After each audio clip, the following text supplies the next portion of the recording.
Welcome to Meno Quirks, the podcast that says menopause isn't a crisis, it's a comedy. We're talking honest conversations, cold truths and unexpected quirks that come with a midlife plot twist. Hosted by Nat And Sal. We're here to swap stories, share laughs and say the things no one warned us about, but probably should have. This is your safest space to giggle, groan and maybe learn a thing or two along the way. So grab your fan and your favourite snack and join us as we dive into the glorious weirdness of the menopause. Together.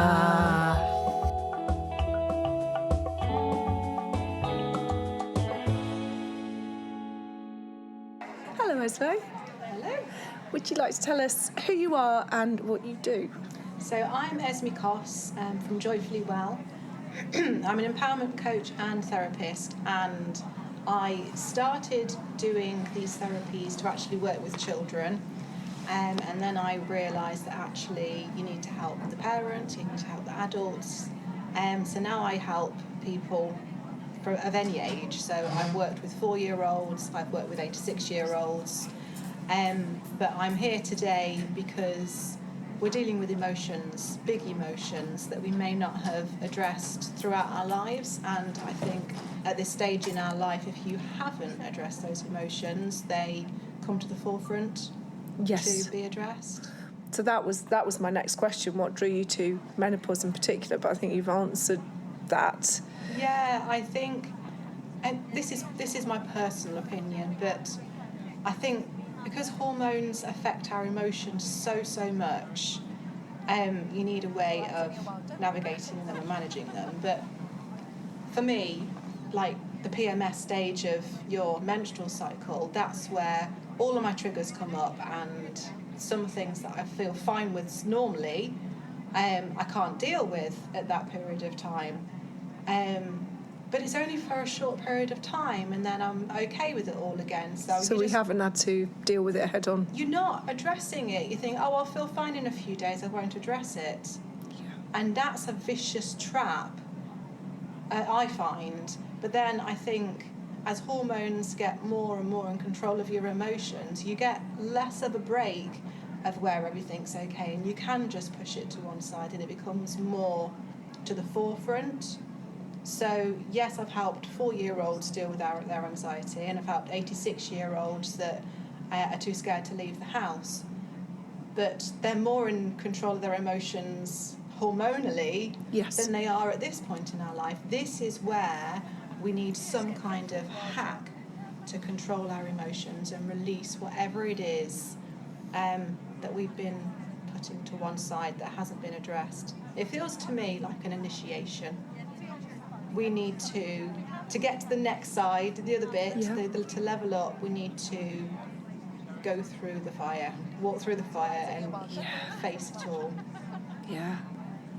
And you help to empower people to do that?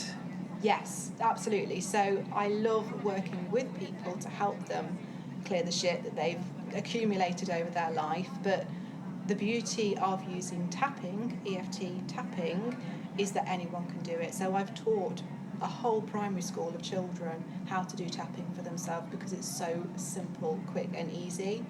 So I'm really passionate about everyone having tapping as part of their emotional well-being toolkit. Yeah. Because absolutely you can come to me and have a session, but if you're having a meltdown, if you are completely overwhelmed or frustrated because you're in the middle of the night and you can't bloody sleep, booking a session with me in 2 weeks' time is not going to help you, is it? What you need is something at your fingertips right there and then to help you deal with the overwhelm of the emotion that you're feeling in that moment. And that's what tapping does. And literally at your fingertips. Literally at your fingertips, yeah. Clear the emotion, clear the overwhelm, and reduce the emotional trigger that caused it in the first place. Right there and then, within a few moments.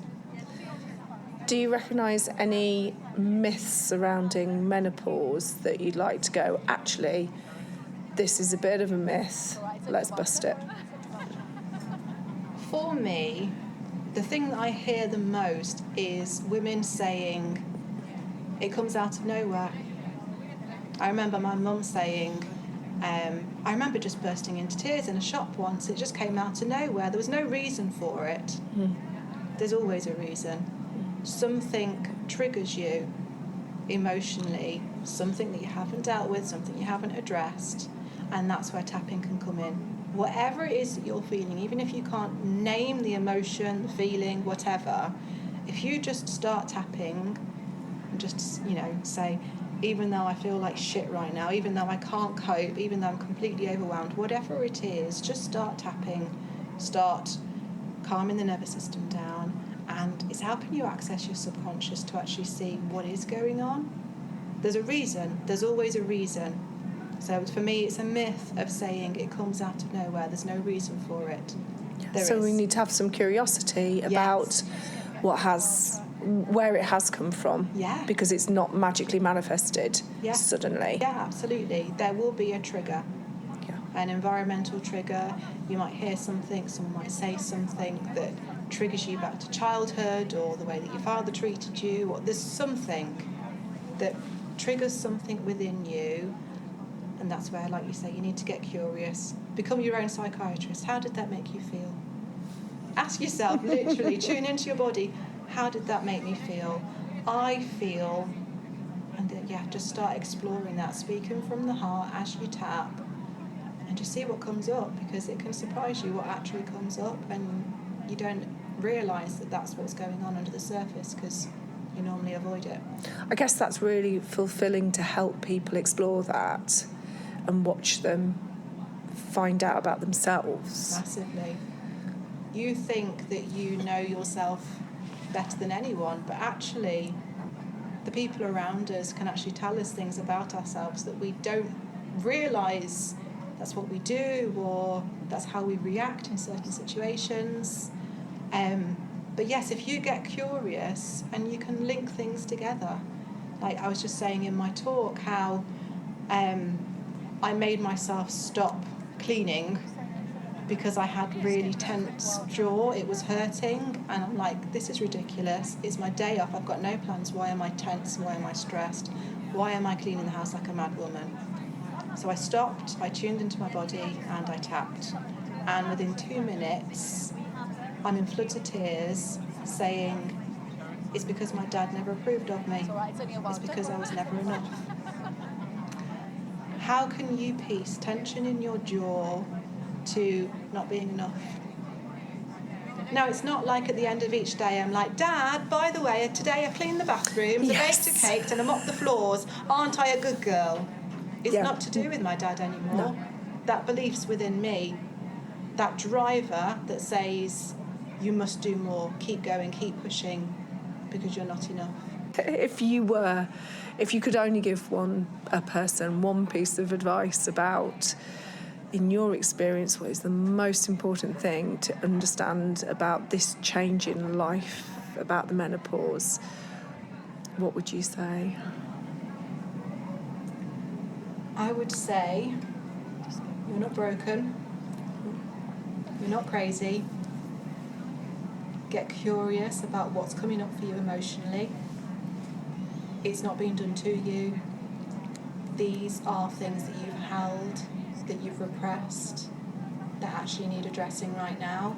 And once you go there, once you explore them, release them, change the relationship with yourself, potentially with your parents, you will have gone through that initiation and be the strong, wise, elder woman that you were meant to become from going through all of that. Metamorphosising into whatever the word is.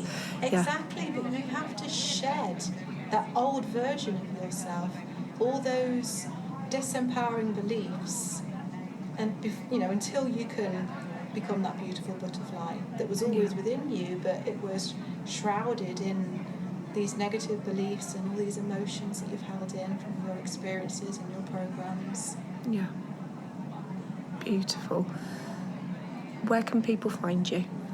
So I'm on Facebook, Instagram and LinkedIn, Joyfully Well Coach, and my website's joyfullywell.co.uk. And do you do one-to-ones Do you do groups? Do you do Zoom? I do one-to-ones in person and on Zoom, and I do workshops empowering people to use it for themselves. Thank you so much, Esme. It's been beautiful talking to you. Just a reminder, we're not doctors. The information shared on this podcast is for entertainment purposes. Everyone's experience of menopause is different, so please speak with a medical professional before making any decisions or changes to your health routine. You've been listening to Meno Quirks, brought to you by Small Talk Podcast.